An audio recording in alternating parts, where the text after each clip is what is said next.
something you said in one of your lectures that made me laugh, and when I think of it, it still makes me laugh at times. You said that they couldn't take Africans out of Egypt, therefore they took Egypt out of Africa.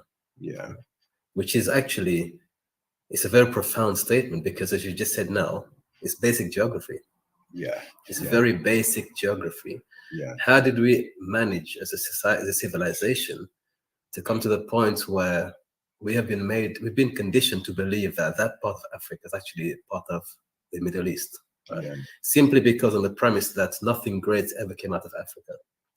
And you've actually given many quotes whereby prominent philosophers of Western tradition have said nothing has come out of Africa. Yeah. Nothing great came out of Africa.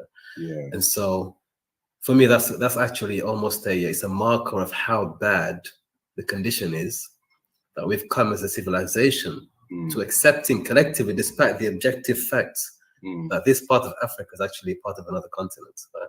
Yeah. And it's never been done with any other country on earth. Right? Yeah. Simply because of this subversive narrative.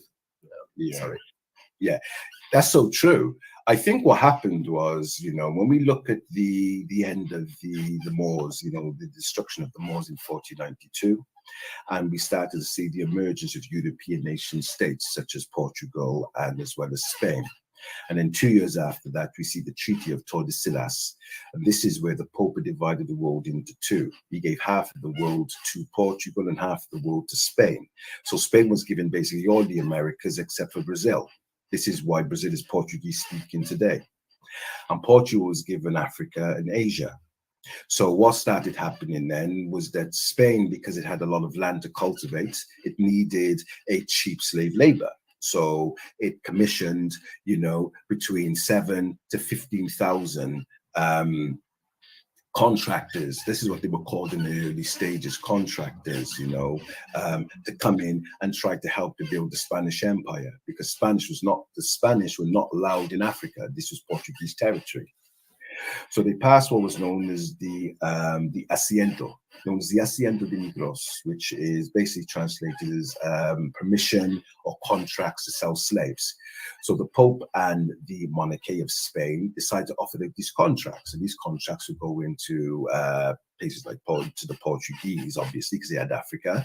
But the main contracts were going out to people such as, or groups of nations such as the Americans, which before that it was the British, the Dutch, the Danes, the Swedes, the Germans, the French. All those individual groups were going in and taking, Black people out. So they were aware of the sort of skills that Africans would have had, because they've just, after around about 1591, there was invasion from Morocco into West Africa, destroying the empire of the Songhai. Okay, and what started happening, that some of the scholars from West Africa, like Ahmed Baba, was taken into chains into Marrakesh, and his reputation far preceded him, because the people recognized who he was. They were studying from his books. They had to let him free. They had to let him go.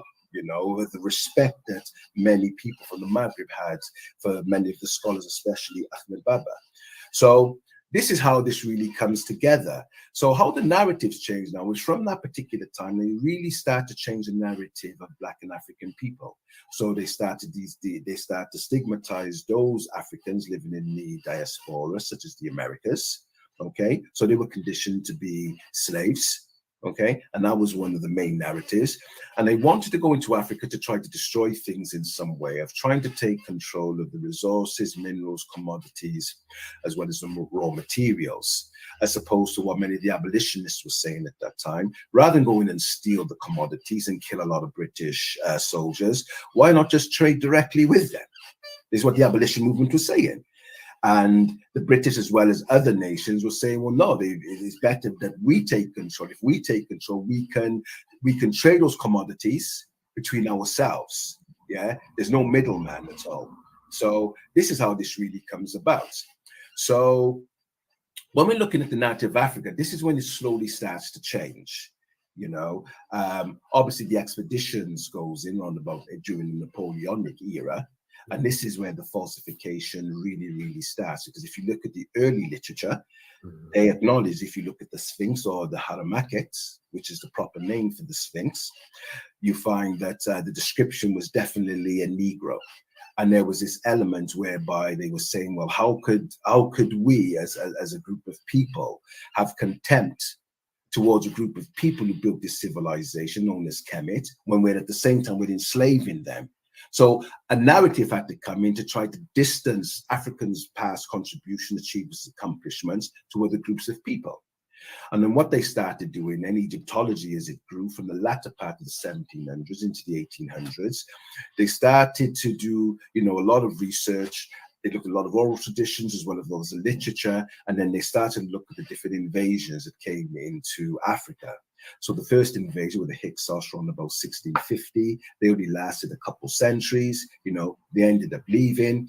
And then the Assyrians came in around about 662 BC. They only stayed for a little while.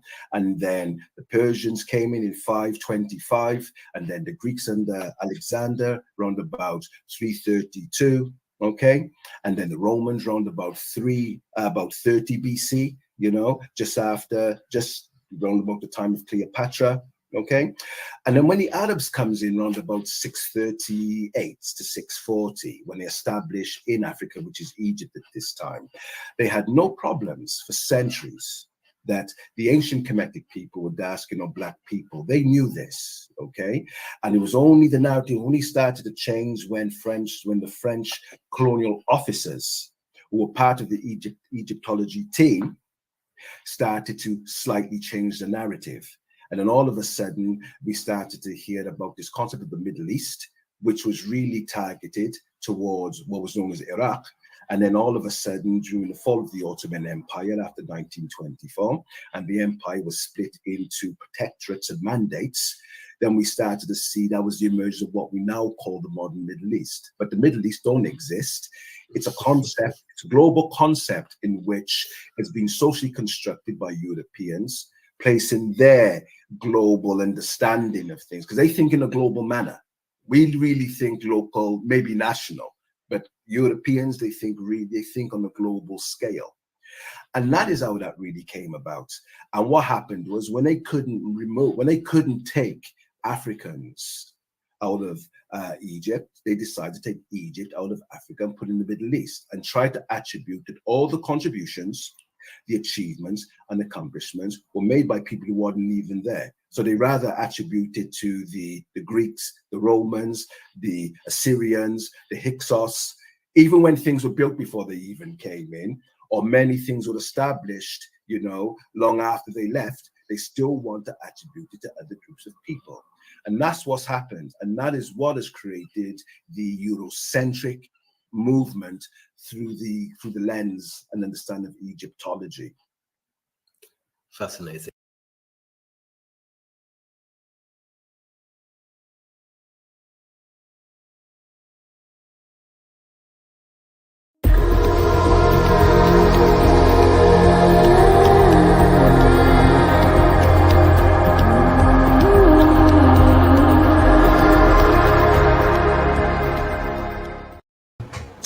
Bismillah wa salatu wa salam wa rasulullah wa ba'd.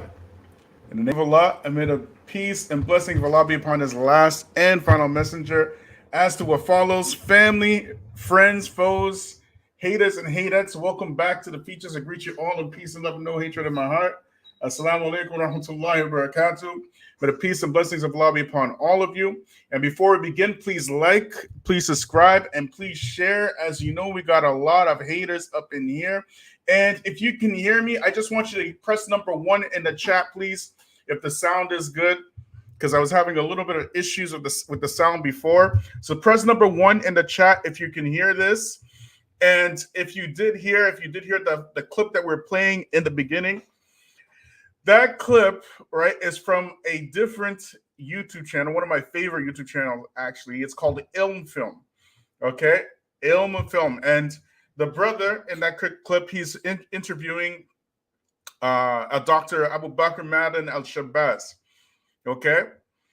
And the reason why I played this clip is to show you guys the goals and the power of influence and how influence is used to steer the thought patterns of entire societies. Y'all hearing me? Now, Ilm Film, if you're watching this, don't strike me, bros, okay? I love your channel. Don't put a strike on my channel, okay? Shout out to y'all. Your channel is awesome. If you haven't seen this channel before, check it out. It's called Ilm Film. All it is a historical account of everything Muslim, okay? It's like a Islamic history channel, okay? So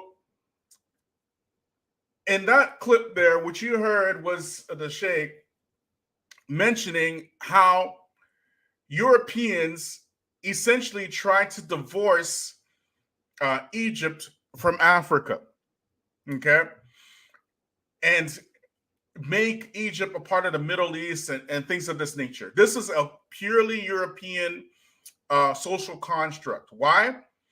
Because they want y'all to think that Black folk had contributed nothing except for warm bodies, long arms, and strong backs to serve white folk. Y'all hearing me? And if people start seeing the contributions of Black people throughout human history, they're not going to look at them the same way. Black people have to be looked at a particular way. Black people have to be looked at as the water bearers and the laborers and the entertainment for the world. Y'all hearing me? And family, what's happening on Muslim YouTube is concerning, to say the least. Okay, I get video clips from y'all regularly, and when I get a chance, I check them out. And truthfully, be honest, I'm getting tired. Okay, I'm getting tired of Muslim YouTube, Muslim Facebook, Muslim Twitter. It is what's happening right now on Muslim social media is troubling. Okay. Now, the concept of influence is nothing new, as you saw here on that clip. Okay? If you consider ancient times, for example, the emperors and the kings would influence their subjects with royal decrees and wealth. During the spread of early Christianity in about 300 AD or so, Emperor Constantine formed what was known as the Nicene Council, okay?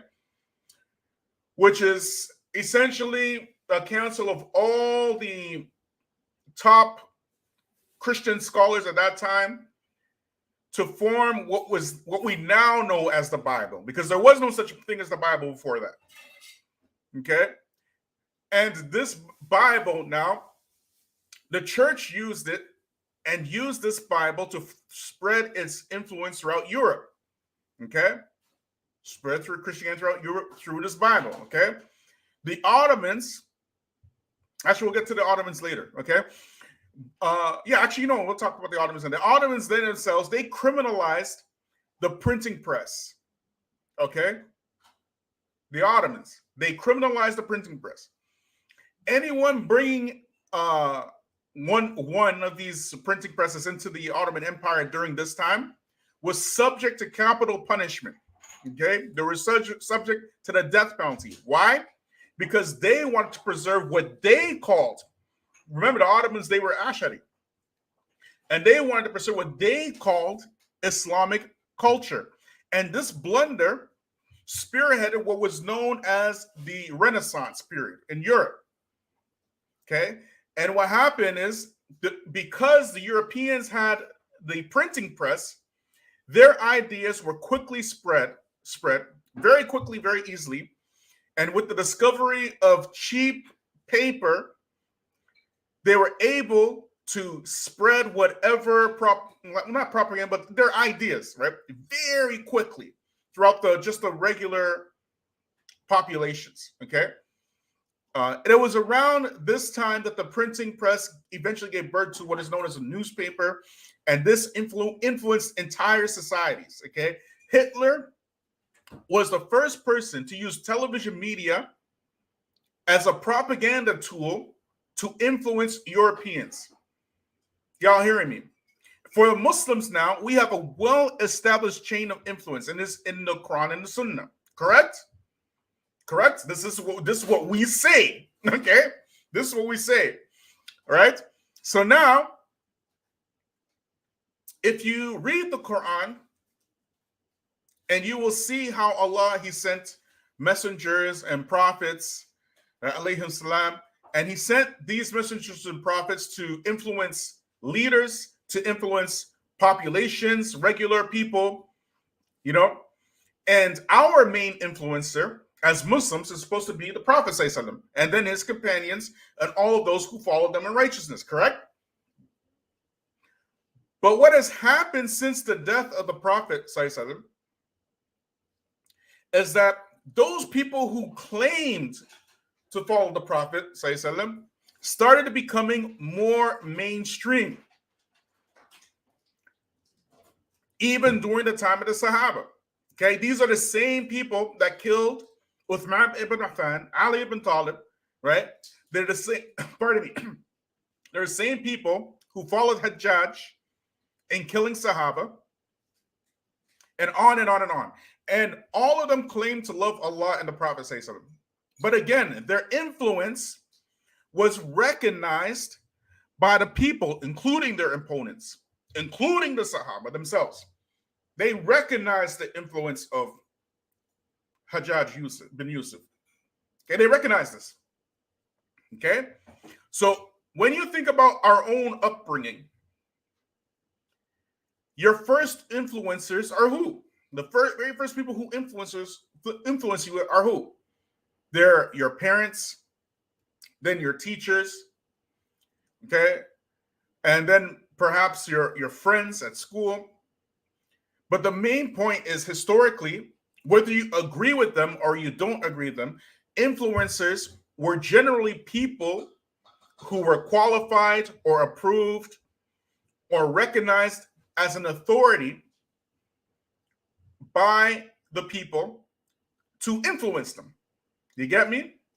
So I recognize my parents as an authority to influence me, or my teacher as an authority to influence me. You get me? You know, when you're Christian, you recognize the priest. When you're Muslim, you recognize the imam. Why? Because the priest has certain knowledge that you don't have. The imam has certain knowledge that you don't have. Right? So you recognize the teacher has certain knowledge you don't have. Your parents have experience that you don't have. Right? Your friends are close to you, so they have experiences that you will share.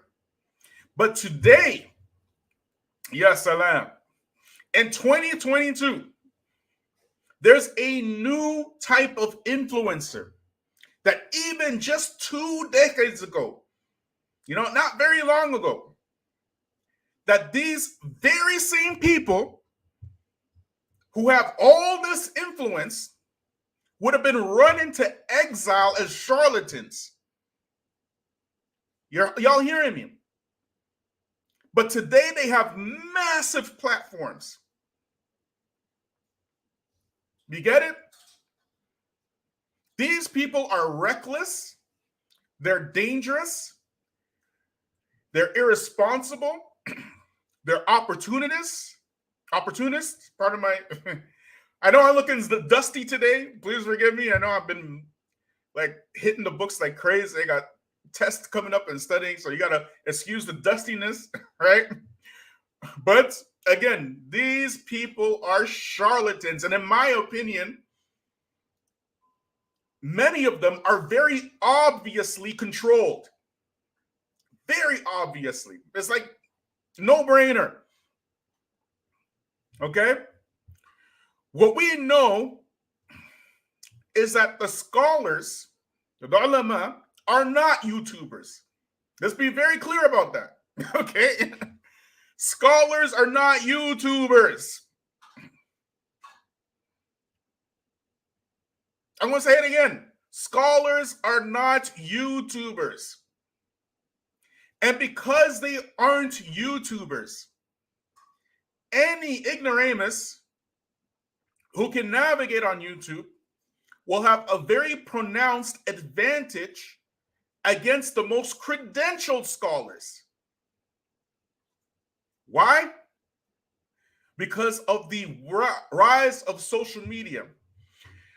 But this is part of and parcel with a prophecy from the Prophet Muhammad ﷺ. So I'm going to get this up for you.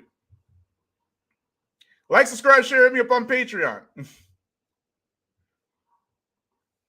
Let me share this with y'all.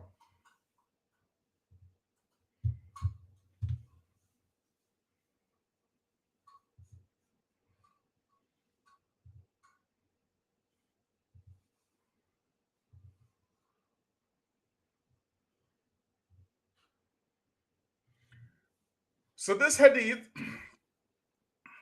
is in Ibn Majah and is authentic, okay? Where the Prophet ﷺ, he said that there will come to the people years of treachery, ya salam, when the liar will be regarded as honest, and the honest man will be regarded as a liar. The traitor will be regarded as faithful, and the faithful man will be regarded as a traitor. And the Ruwaibidah will decide matters. This word right here, the Ruwaibidah, will decide matters. It was said, who are the Ruwaibidah? Because the Sahaba never heard this word before, right? They never heard of this word before, right? He said, the vile and base man who control the affairs of the people. This right here, is like the perfect description of the modern Muslim influencer. Perfect description. These people have no respect for scholars, like zero respect for scholars.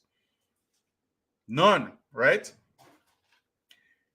They monetize the destruction of Muslim personalities. They capitalize on the ignorance of the people, and they put themselves forward as leaders in the community. You might remember the last couple of videos I put out against this one channel, okay? And you're probably wondering, why did Brother Bilal go after this channel? Why did I do it? Because, quite frankly, it was easy pickings. What do you want me to tell you? It was just too easy.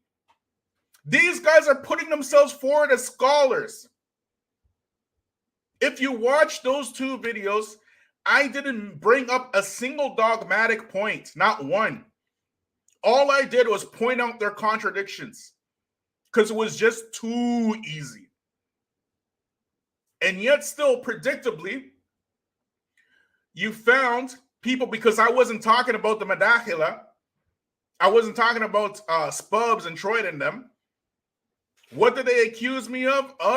They accused me of dogmatic whatever, right? And I didn't bring up any dogma, nothing. The first video, I brought up some very blatant, clear contradictions that these people put out, and they're representing themselves as scholars, okay? And because y'all like this type of refutation culture, hey, let me boost my algorithm, right? I ain't tripping, it was just too easy. Too easy. And the second video, I talked about how the reason why these people are doing that is because the cultural Muslim needs to retain their numbers. That's why they do that. That's it. I didn't get into no dogma or anything like that. Go watch the videos. I challenge anybody to bring out what I said that was dogmatic. And yet still, after all that, with very clear contradictions, just blatant, like All their videos are like that, by the way. All of them. These are the type of videos y'all sending me. People will still stand up and defend people like that. And that is just the lightweight stuff. To be honest, that's the lightweight stuff. Imagine the people who are more savvy, who are actually like smart. I'm sorry to say it like that. Who are smart and know what they're doing and know how to manipulate people. And there are a lot of channels like that. Too many channels like that. So there will come to the people years of treachery. We are now in the years of treachery. Lashak, no doubt. These are the years of treachery. For those of you who don't know behind the scenes, what goes on behind the scenes on YouTube Dawah, it's insane. It's Bloods versus Cribs out there. It's straight up. People will make refutation videos against other Muslims only because and simply because that Muslim did an interview with some personality that they don't like. This is what happened to Sheikh Uthman Farouk. When he did an interview with Dawah, man, who's Dawah in person, not my favorite dude, right? But my Wala wa Bara is not for Dawah, man. It's for Allah and the Prophet say something. You found Muslims all over YouTube who said it was a good idea, that they took that opportunity because he did an interview with Dawah, man, to make scores of refutation videos against Sheikh Uthman. Not because of what they put forward, but because he made an interview with Dawah, man. You get it? So there will come a time where years of this is treacherous. This is treacherous. You don't have to you don't have to hate somebody based upon an interview that they did with somebody else. You get me? Islam is about principles, not personalities. Some personalities, absolutely, there's no excuse. Some of them, yeah, we don't bend on certain personalities 100%. But other ones, like when the liar will be regarded as honest, and the honest man will be regarded as a liar. You see, that's why this channel right here, the Feachaz, that's why this channel right here, we know it can't be a big channel. It's impossible. There's too much truth happening here. It's too much integrity happening here. Too much. We don't shuck and jive and tap dance. We don't do any of that. And I tell you guys straight up, this channel's for the black grassroots amongst the Muslims, the Muslim community. Black people have been pushed aside, put aside, like neglected by our own Muslim brothers for how long? And finally, there's a channel that speaks to black issues amongst the Muslim community. But we're not confused here. There's not a Dawah channel, okay? It's not an Islamic Dawah channel, okay? We're not pretending to give people Islam and all this kind of stuff. These guys right here, they call their channel Al-Islam Productions. You get it? Ruwaibidah. And they're on the light end of it. You see how that works? So in our time, the people who would not get any play 20 years ago at all, like they wouldn't be able to do anything, they wouldn't be able to move because of social media. They're able to gather thousands and thousands and thousands of followers very easily. And at the same time, bypass scholarship, like real scholarship, and put themselves forward. And the majority of Islamic channels are exactly like this. Right now, you're seeing the rise of the alt-right Muslim. Okay? Now, the alt-right Muslim, they have a typical pattern and approach when they want to position themselves as authorities to Muslims. They all do the same thing. All of them. The first thing they do without fail is they always attack the LGBTQs. Without fail. Okay? That's the first thing they do. Okay? The second thing that they will do is they will attack any Muslims, even if these Muslims are not Muslim influencers. You get me? Even if these Muslims are not Muslim influencers, they will attack them as if they are Muslim influencers. For example, Ilhan Omar. Okay? Ilhan Omar, she's always on the mouth and the tongue of these brothers. All the time. Let me ask y'all something. Right? Do any of you consider Ilhan Omar a representative for the Muslim community? Are there any Muslims anywhere that say, you know what? I need to go take my Islam, my deen, from Ilhan Omar? Or do you guys consider her a representative of the Democratic Party? Somebody put it in the chat, please, because I want to make sure I'm not crazy. I want to make sure I'm not crazy. Where are these Muslims that are thinking, you know what? I need to learn something about Islam today. Let me go watch an Ilhan Omar video. Thank you. Thank you, Josh. Politician in costume.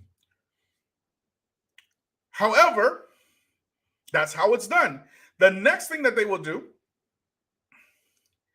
is that they will attack the liberals or left-leaning political ideology, the liberal agenda. Every alt-right Muslim follows this pattern, all of them. Okay? And the reason they do this is because every Muslim, if you are a self-respecting Muslim, you can get on board with, going against the grain of the LGBTQ agenda. You can get on board going against Muslims misrepresenting Islam. And you can get on board against liberal ideology. It's easy. It's very, very simple. Right? If you're a self-respecting Muslim, you can do that. Right? But you see, if you've ever been fishing, you don't just throw the hook in the water and expect to catch a fish. You'll never catch a fish like that. Like never. Okay? What you have to do is you have to put something bright and shiny and juicy and something that looks delicious to the fish on the hook first, then you throw the hook in the water. You get it? This is the bait. Once that fish has chomped on the bait, it's too late. So all this posturing against the LGBTs and the liberals and these Muslims taking liberal ideology and all that, this is the bait. This is the bait. Once you've already accepted that, then you're already hooked. Then they reel you into the alt-rights, and there's nothing anybody else tells you will be enough to convince you otherwise. Nothing. You get it? No amount of proof to this pattern will ever persuade you, because you've already chomped on that big juicy bait. So then they start leading you down alt-right ideology. Next thing you know, how many Muslims y'all know talking about Trump 2024? Muslims are saying that. What does Trump 2024 have to do with Islam? You get me? Muslims publicly talking about CRT is anti-religious. Muslims are saying this. Muslims are saying this because they postured towards alt-right ideology without even knowing what it is. If you look at Iblis and Adam, Iblis didn't just go to Adam and talk about, go eat the fruit and whatnot. No. That would not be intelligent. That would lack intelligence.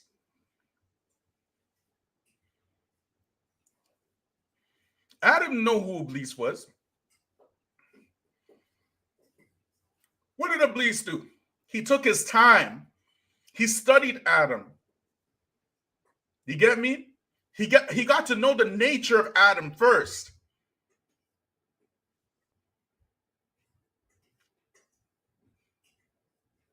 Then he told Adam, you know what, Adam? The reason why Allah doesn't want you to eat this fruit because, if you eat it, you're going to get everlasting life.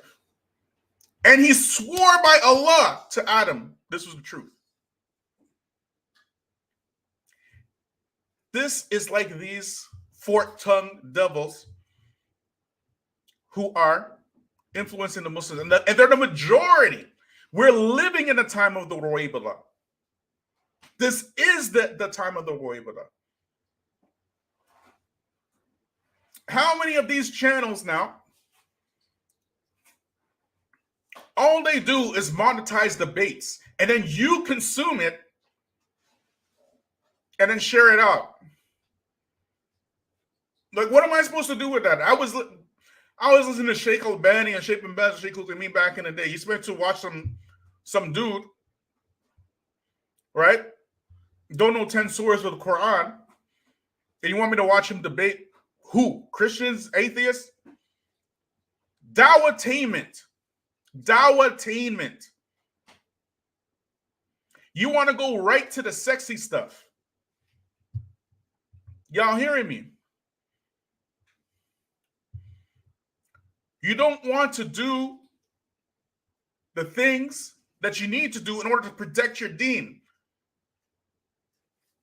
So you're entertaining yourself with chaos and rancor, and then you repeat what you hear from these influencers. Y'all hearing me?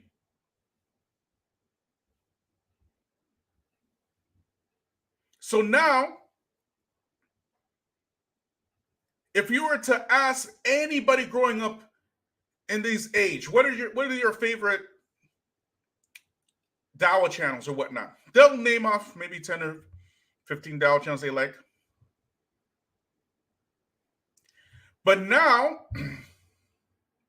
if you ask them, what are your top 3 legit ulama that you listen to regularly today?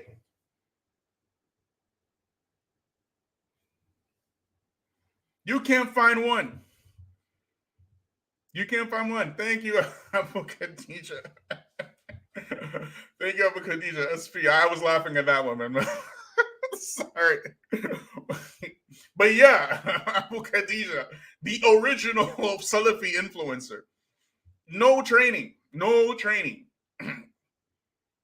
But because, SP was able to control the internet, because back in those days, they were the only Salafi website, they were able to influence the Salafi Dawah in a large way, right? today in 2000, sorry, everybody laughing. Everybody's laughing. Okay, enough with the jokes, Abu Khadija. Enough. Okay, you're distracting us here. Okay. If you listen to the youth today and who they listen to, it's scary. It's absolutely scary. Absolutely scary. Okay. So we're gonna watch a little bit more of this video from the Sheikh, inshallah. Just let me get it set up here. Like, subscribe, share, hit me up on Patreon.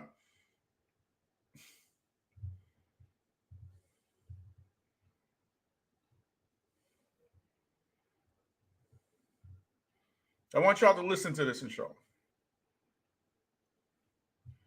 Great point. You don't even read books, and they probably don't even know what a book is. What is that? What's paper? Right? It's insane. People are learning to read, not to read books, but to read social media posts. It's insane. It's insane. Okay, let's get this up.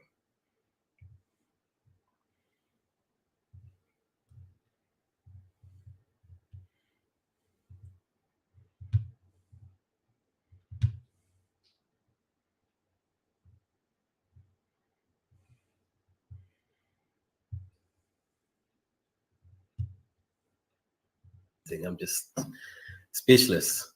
I think in most recent times, one of the most respected, revered men of intelligence in our generation, Elon Musk, of all people, was questioned about the construction of the pyramids in Egypt. And he said he believed it was aliens. Yeah. So you've mentioned Greeks, and he went as far as saying, even if not those people, aliens before the actual Africans who were indigenous to the land. That's the extent to which this narrative is being cemented by force. And I've heard theories that it was an ancient civilization that spanned from Southern America to Asia, and they went around building pyramids everywhere. Although we have a trail of pyramids from the Sudan leading up to Egypt to show you that there's a developing phase. There are more pyramids in Sudan than there are in Egypt. But the point being that the evidence is being overlooked for another reason. As you've mentioned, there was an economic, there was a religious and a social political incentive to maintaining this narrative that Egypt, if we accept it to be an African country, cannot be civilized, and if it is civilized, cannot be an African country. So let's put it in another continent altogether. Which is quite it's quite difficult to think that we've been so brainwashed. Yeah, it is true. It is a form of brainwashing. It's what they refer to as, especially when we look at the Afrocentric movement, which emerged around about the 1960s, and they started to assess and evaluate things more critically in how we got to where we got to, because during their period of trying to get Black history and African history into the academies in America, they had to demystify and detangle a lot of those narratives, and it was really difficult, at the time, because the only narrative which they wanted to spread, within America, within the Western world, about Black or African people, was that they were backwards, they were savage, they were barbarians, all the negative connotations you can think of. And it's unfortunate that became the reality as far as a motive was concerned. But so when we look at the Afrocentric movement, for instance, if you're trying to understand our place in history and the deliberate distortion that has taken place, they came up with this concept called scientific colonialism. So the first thing which the colonists had to do when they went into Africa was to try to distort things. So this was what they referred to as unsophisticated falsification, where you tell a lie about something. So that was the first move they did. They got a lie about it. And then eventually, in order to try to spread that lie in some way, try to convince other people, the next step or the next stage of scientific colonialism is what they refer to as integrated modification.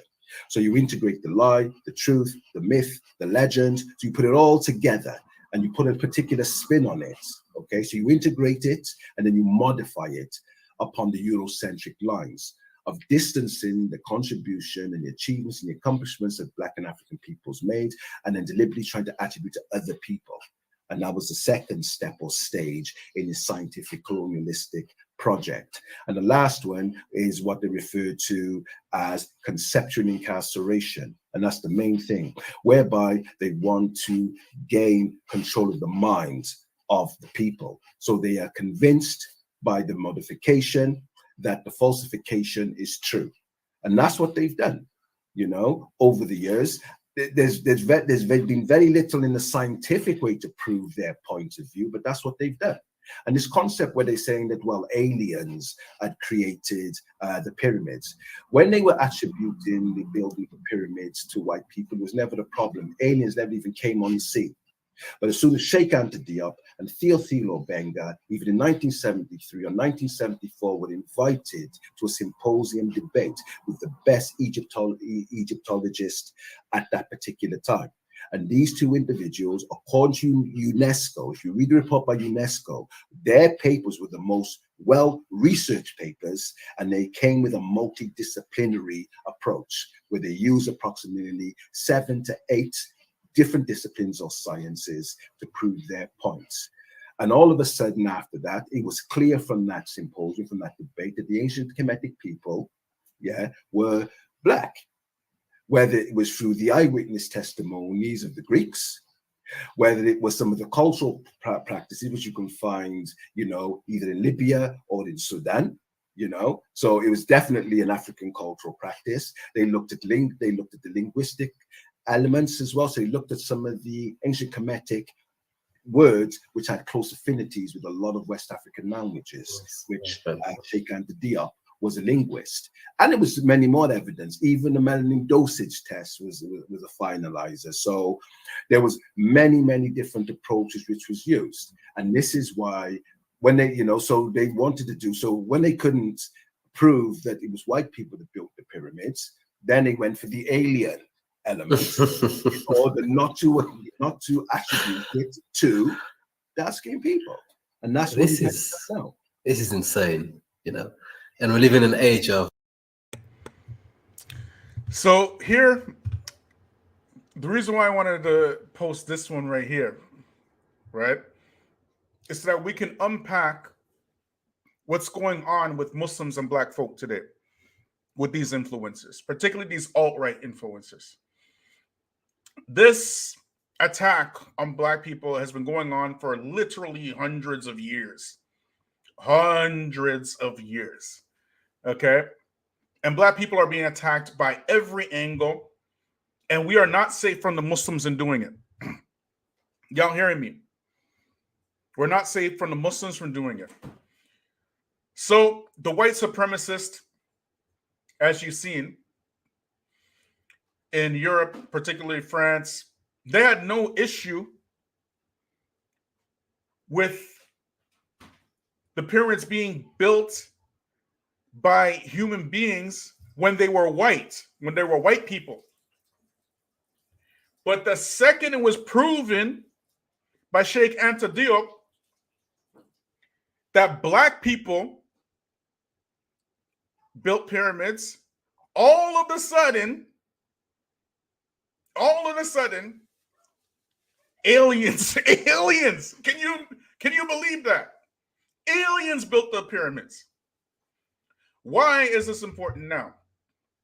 Because now what you have is the rise of these Muslims who have incredibly large platforms.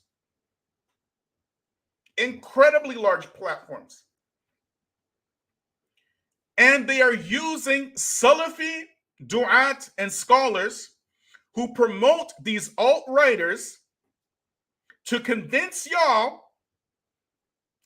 that after hundreds of years of racism, the victims of racism today are who? Put it in the chat. Somebody put it in the chat. Who are the victims of racism today according to these alt-right Muslims? Somebody put it in the chat.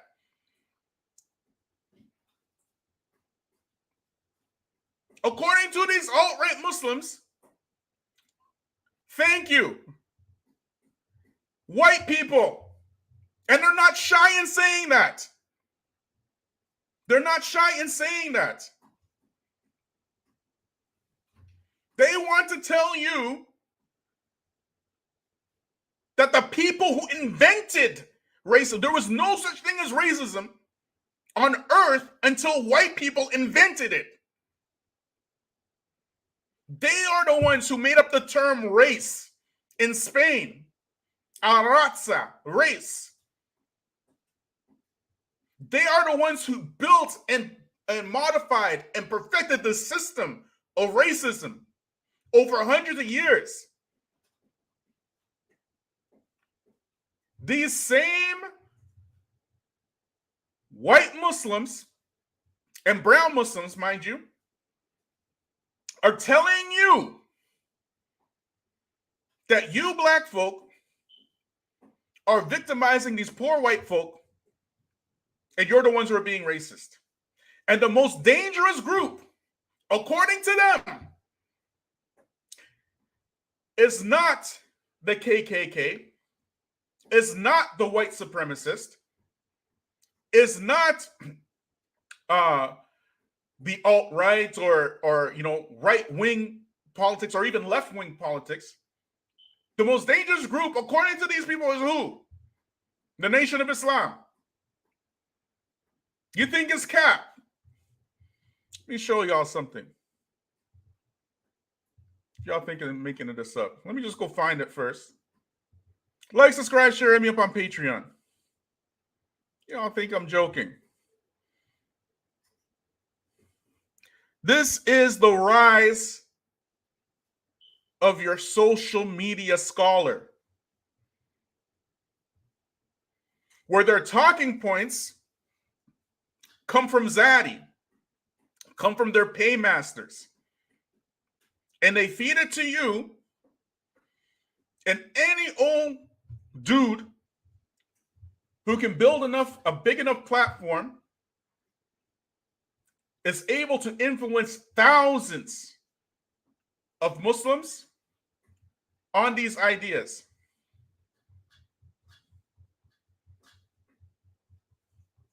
Can you imagine? Where are my day ones at? Which is the first terrorist organization that ever existed? What is it? What's the name of it? Put it in the chat, please.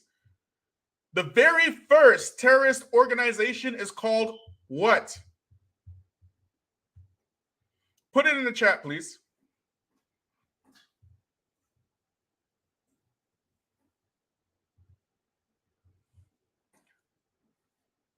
Who is the first terrorist organization?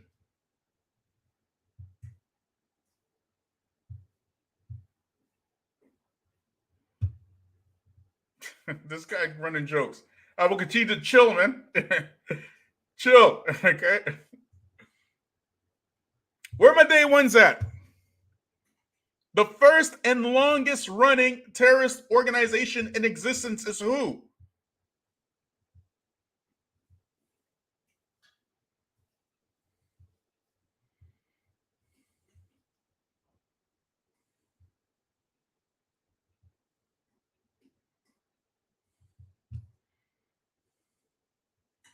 Who is it? Thank you. The KKK. And still running to this very day.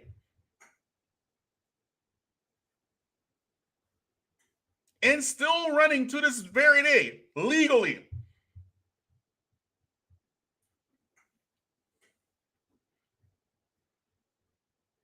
The whole point of the KKK was terrorism. To terrorize black folk and murder them to prevent them from voting. They had died out, or pretty much died out after Reconstruction, and they were reinvigorated by the movie called Birth of a Nation.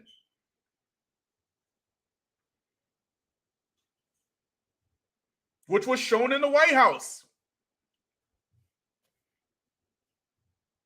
And their terrorism started again. You'll find these alt-right Muslims talking about gun control, like legit. They're talking about gun control laws.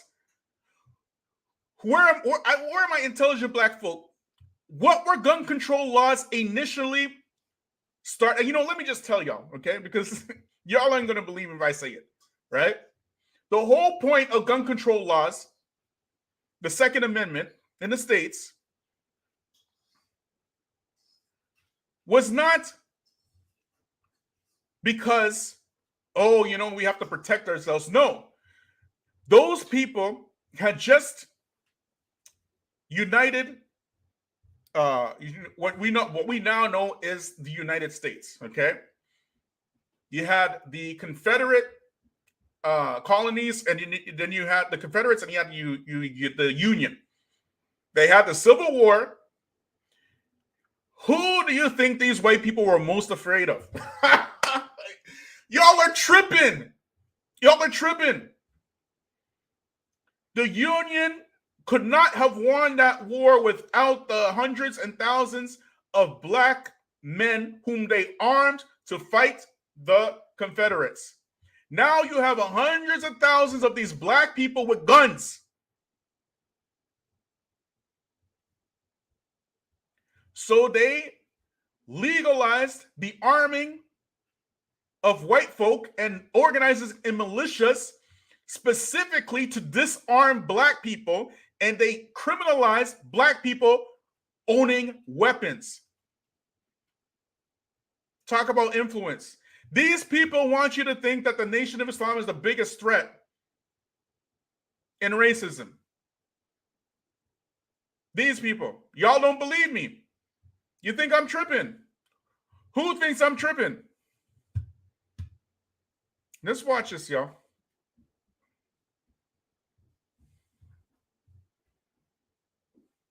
Let me show y'all something.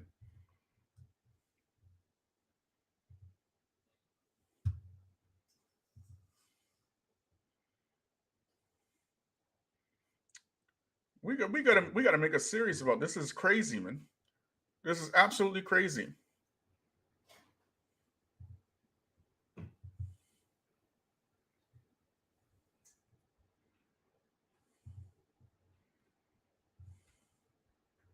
Read this now. For instance, Muslim academics in Islamic Studies Department support gay marriage on behalf of LGBT identity activists. Remember what we told you about the alt-rights, the alt-right Muslims. They always going to start with this and spread their ideas to the youth, despite an utter lack of support for such opinions in scriptural or legal traditions. Feminist Muslim leaders have attempted to introduce a new ritual into Islamic worship and assumption that men are natural and historical oppressors of women.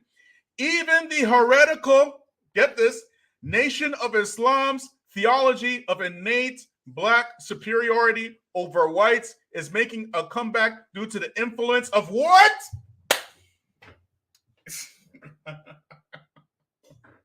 Of what? Critical race theory on left-wing activism.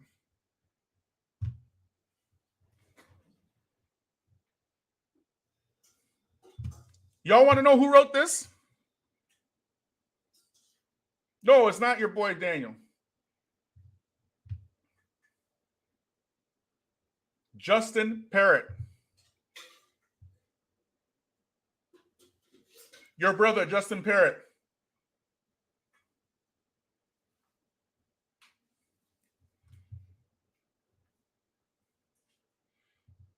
Y'all think it's jokes.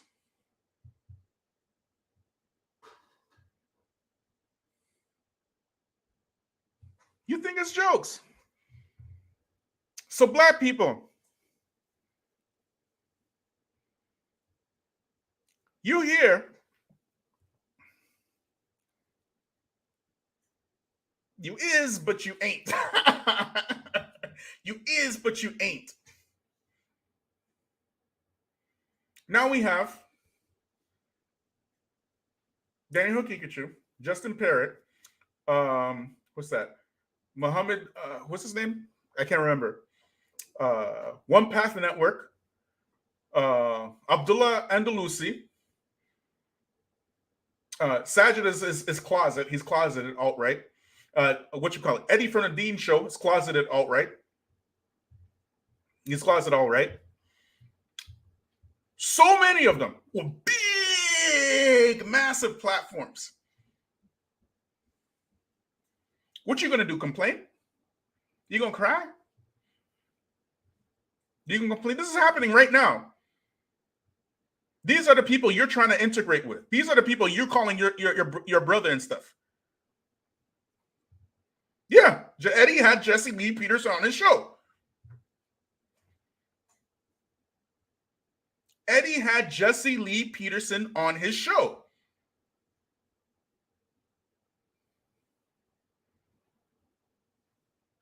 For those of you who don't know who Jesse Lee Peterson, and you're Muslim, you don't know, just imagine Mirza Ghulam Ahmed for the Muslims. Jesse Lee Peterson is like the Mirza Ghulam Ahmed of black people, okay?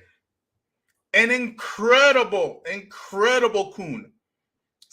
Incredible self-hating Negro. Yeah, he had him on the show. This is happening as we speak. And yet, the Feachaz, who don't shuck and jive, who don't tap dance, who would much rather keep his integrity intact, which is why we got such a small channel here. He's telling you the truth.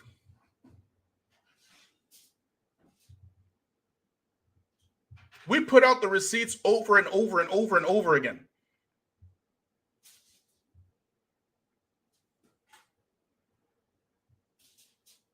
Y'all hearing me? Time and time and time again, we put out these receipts. And yet still, y'all think it's like we're the ones who are tripping. The real question is, what are you Negroes going to do?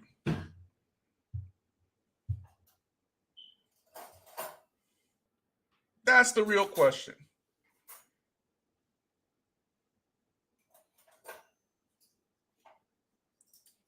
Are you going to still continue with the status quo? Right now, as we speak, there is the pricing out of literally thousands of black people all over North America, including Canada, out of their homes, possibly millions even. It's happening right now, not 1960s, no, today. They're being intentionally priced out. There is a food shortage in North America today. You will find videos of black communities, Walmarts and black communities with literally no food on their shelves. You'll find that today. It's happening right now. And yet still, black folk are out there arguing about dogma, whatchamacallit, gender wars, all kinds of madness. Because you haven't gotten enough licks yet. And you will still insist on calling these what the Prophet says to them. Let's get back to that hadith, y'all. Let's get back to that hadith.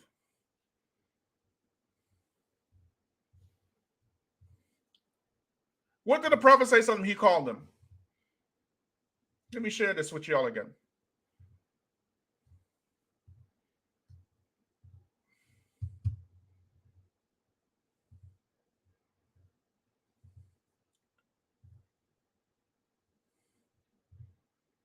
He called them He called these times and years of treachery when the liar will be regarded as honest, and the honest man will be regarded as the liar.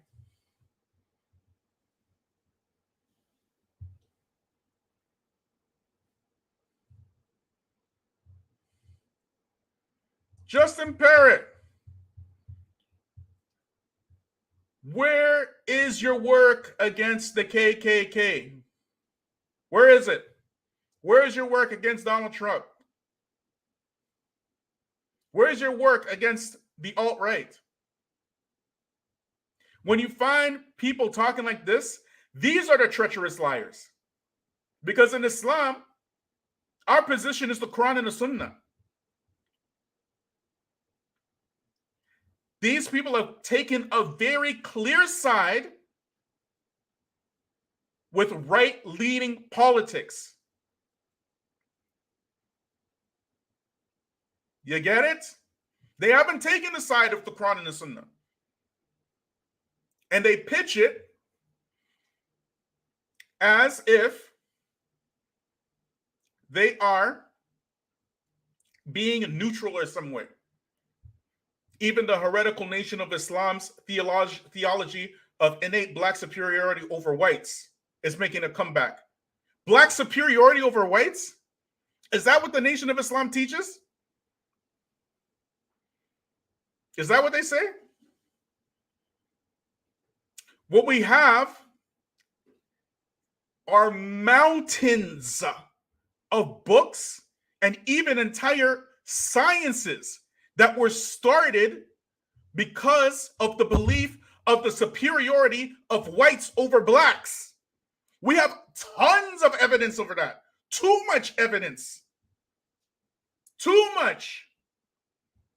And it exists up until this very day. Anthropology was started because of that. Criminology was started because of that. Evolution. Even though Darwin didn't mention races in his book,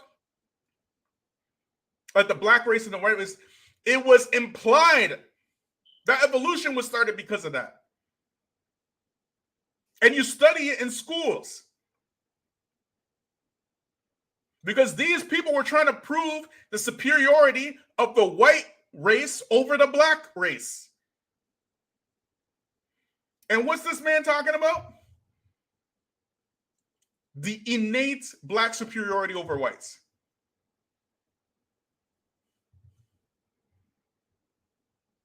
So black people,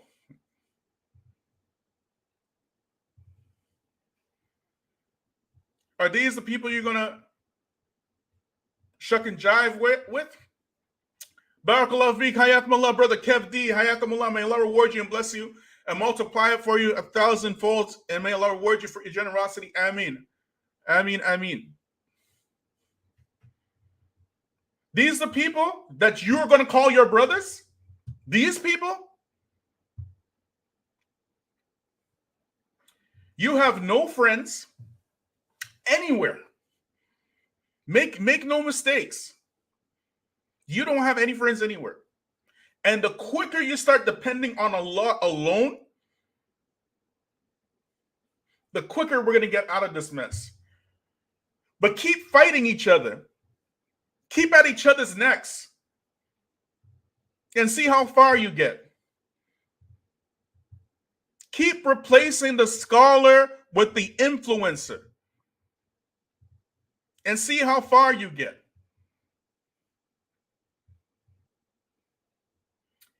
Keep calling these people who have absolutely no love for you, are expressing their treachery towards you in written articles, and expect you to bow down and kiss the ring and kiss their feet. And they hiding behind thobes and kufiyas and beards, talking about, no racism in Islam. They hide behind that. and you go for it. Why are you telling black people there's no racism in Islam? Why are you telling black people that? You need to tell black people that? We already know. Don't you need to go telling those Arabs who are enslaving black people in Libya? They're killing black people in Morocco at the border. We put that out. They're raping black women all over the Gulf countries, sending them back pregnant to Africa and stuff. And Bengali women and Sri Lankan women and Indian women and Filipino women. Don't they need to hear that? Why are you telling us? Why you got so much heat for the Nation of Islam? Why? Are black people leaving Islam to become Nation of Islam? Is this happening? Is this a thing? But what we find, we don't have these imaginary cases of black folk leaving Islam to become nation, correct? It's not a thing. It doesn't exist. But what we do find are white Muslims, brown Muslims, Arab Muslims taking very clear and pointed sides with the alt-right. That's a thing. That's happening. How much? But again, these people are not concerned with proof. They're not concerned with evidence. We are living in a times where proof and evidence don't mean much. And the people of the truth are few. And the people of falsehood and lies and treachery are many. So who are you going to side with? Who are you going to side with?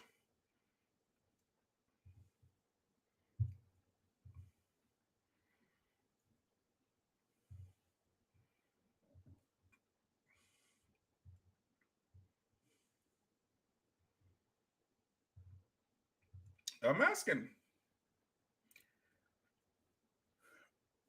Family,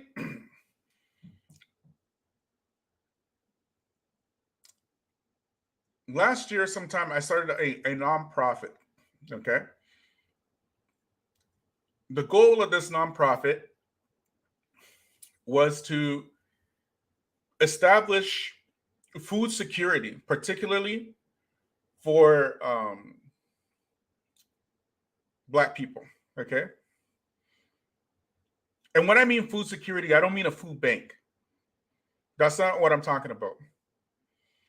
I'm talking about growing our own food in our own neighborhoods from scratch and maintaining these systems.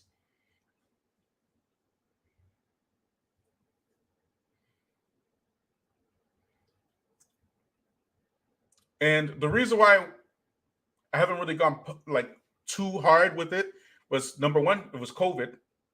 Okay. And number two, I'm trying to keep the Feachaz out of this project because the Feachaz is controversial, only because he's telling the truth. And this project is incredibly important. And I don't want people to alienate this project because I'm involved in it. You get it? But this project right here, not only is it incredibly important, but it's incredibly relevant as well. Incredibly relevant.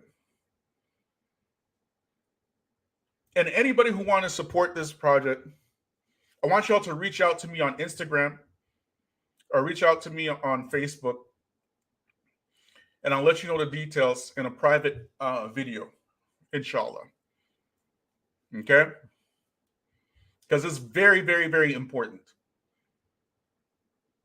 Black people, as I mentioned, not only are they being priced out of their homes, there's about to be millions of homeless black folk everywhere in North America, including Canada. Okay. As we speak, black women are the fastest growing demographic of homeless people, including single black mothers, followed by black men. Okay.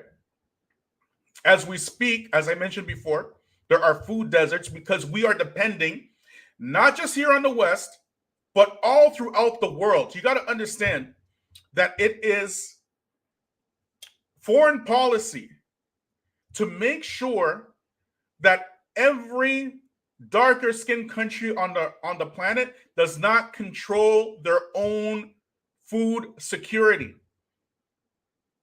This is a foreign policy agenda from the United States of America, which is why when people all the way in Ukraine and all the way in Russia have a war, because those white countries control more than half of the world's wheat, people in Egypt start starving. People in Lebanon start starving. People in Ghana start starving. Because even though those countries have no history of starving until they met European colonizers, they can't grow their own food. They are prevented from doing that due to predatory loans given to these countries by the World Bank, by USAID, by the International Monetary Fund to build infrastructure. So as a part of these contracts, these predatory contracts, these countries are required to import food from other countries, mostly European countries. You get it? Allah promised that there's enough food on the earth to feed everybody, correct? So then why are people starving? Why? It's because food has been commoditized, monetized, and it's sold for profit, not for nutrition. It's not grown for survival. It's grown for profit. And so you can have here in the West in 2022 a 9% inflation rate on food. You think it's jokes. And at the same time, while all this is happening, you got alt-right Muslims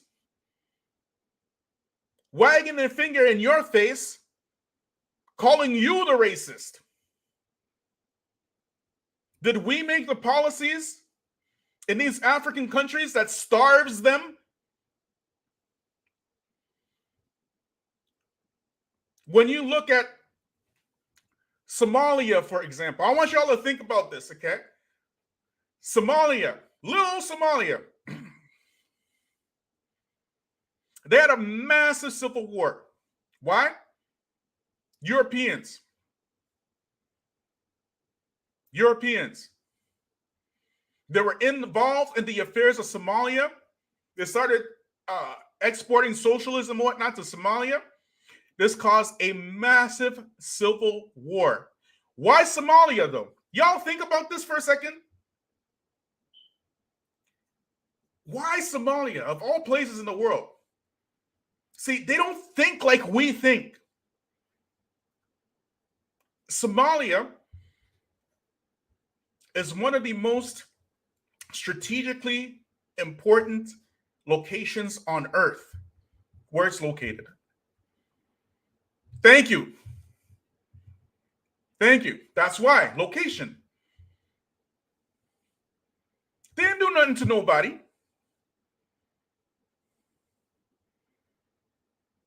They didn't do nothing to nobody.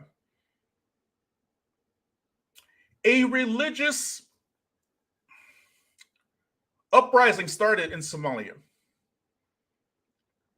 And these religious people brought stability to that region after a brutal civil war, which caused these Somalians to disperse throughout the earth. Okay? And after this religious stability started beginning in Somalia, what happened? What happened?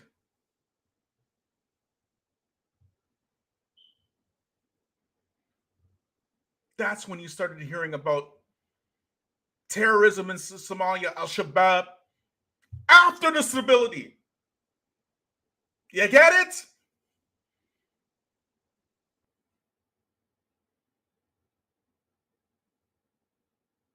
And y'all out here listening to like, this is so insane. You're out here listening to Muslim-looking people cause more division in the ummah instead of the ulama. It's crazy. Somalians getting treated like black people in their own country, coming over here in the West, getting treated like black people even worse in the West, talking about, I ain't black, I don't even know what that is. Like, what? That's the problem. That's the problem. Y'all ain't figured it out yet. Y'all ain't figured it out yet. You're so slow. But black people can't afford to be slow because we've been going through this the most. The most. Imagine. Now, everywhere you go on earth, have you ever wondered why, like, wherever Somalians go, criminality and gangsterism, it kind of follows them? You think this is an accident? You think this is an accident? Go on YouTube right now. You'll find documentaries in Switzerland, documentaries in Minnesota, documentaries in Toronto about Somalian criminality. And y'all don't think there's no social engineering going around here? Like, Somalians are just naturally criminal like that? The same thing they were doing to black people for how many hundreds of years? It only took them a couple, because they mastered that model. You get it? It's a copy and paste model. They mastered it. All they have to do is copy paste the social engineering. That's it. That's all they had to do. Salaam Alaikum. Well, like, it's not sorry, but I have to. I think What's going on, Sister Rabia? Nothing much. To the point of, like, that whole Somali experience, and, like, I just find it funny when they don't identify themselves as black people. But again, the whole identifying them as black, they right? don't identify. I can't say that everybody, but the majority, from what I know of, from the people that I've met, they don't identify themselves as black. But no, I'm saying the whole world identifies them as black and treats them as, the whole world does identify them as black, and which is crazy, such, right? So they are now, because they're so far behind, right? They get throughout their diaspora because of the Civil War, whatnot. Wherever they go, they have these same traits that were inflicted on the black community, and they're still not seeing it because they don't know the history. They just got here. Right, they don't see they don't see the connection here, and so they're talking crazy. No, right? and that's the crazy part. It's like, this is what's happening. This is what's going on. That's why your community's acting like this. The social engineering. They can't believe it because they never got taught that they were black in Somalia. You get it? Because they're all Somalian. They don't see it like that. They kind of look at themselves like an ethnic group or something like that, right? Not only that, but when they immigrate here, they're told not to associate with the black people because the black people are criminals and everything else as well. I learned that from somebody. So there's that aspect of worst parts of black culture, and they can't stop it. And that's the point. Like, that's the thing I don't understand is that who do they mimic when it's not even the fact that they're mimicking black people, but they're mimicking black stereotypes when they get here. Yeah, but yet you perceive yourself as better. They can't see it. They don't see the connection because they don't know the history. You get it? They don't. Right? And they don't understand that this is all like it's a massive. I mean, the enemy doesn't think like us. You know what I mean? They have all these things planned from beginning. The other thing I think is important to address here too is that it's especially because a lot of people are falling into following these people. I don't even know. I don't understand it. I don't know why, but they end up romanticizing who these people are because of their lighter skin and following into that trap. And the reason, and the only thing I can think of the reason for that is because you come from an Islamic country thinking that Islam is your culture and not your religion. And you're not learning, you learn the basics, but you're not learning it properly. You're not learning the why as to what you do, and everything else. And I think that's the distinct difference between those of us who have reverted into Islam, is that we go through a whole different series. We don't just go through just memorizing stuff just for the sake of memorizing, but we also learn why things are the way they are. We also learn the history and everything else, as opposed to somebody who was born in Pakistan or Indonesia or Saudi Arabia or wherever, or even Somalia, learning to memorize Quran without knowing the meaning behind it. So with that being said, the lack of understanding, the lack of tawheed within the Muslim community is something that's major, that's always going to cause our downfall if we don't take it seriously and memorize, not memorize just for the sake of gibberish, but memorize the meaning and the understanding behind it as well. Yeah, the way that I see it now is that I mean, I've been Muslim now for over 30 years, and I've seen like the evolution of Islam, right? And what we see now is like what I said in the last live that I did. It is the changing of the guard, right? Where the cultural Muslim, instead of having an expansionist mindset, they have a retentionist, assimilationist mindset, and they wonder why they're losing their kids. You know, right. Whereas, same as like your last talk when you talked about I can't even remember the name of the group, but channel. You know, that's what I'm talking about. Right. Yeah. So it's a change of the guard, but what's happening as well is that the convert is not immune to these dawatainers. They're not immune, and they consume so much of this dawatainment that it's affecting their view on Islam. So now they are making parallel relations between, for example, the alt-right in Islam, and saying and just start quoting alt-right talking points like it's Islamic. You know what I mean? And the opposite is true, mind-boggling. Like it's the opposite is true. Yeah, it's mind-boggling. How do you do that? Like how? Like did you just the biography of the Prophet Muhammad SAW alone? Why? just that, just reading that alone. How can you then take an alt-right stance on anything and then call and face it and call it Islam? Like I don't get it. And this is the other reason why history is so important, right? Yep. Because you're ending up making the same mistakes that so many before you have made. And if you don't learn your history, you're going to fall into these errors, and you're going to, you know what I'm saying? Like it's like a whole whitewashing and brainwashing of the whole system altogether. Mm-hmm. Yeah, 100%. 100%, you know,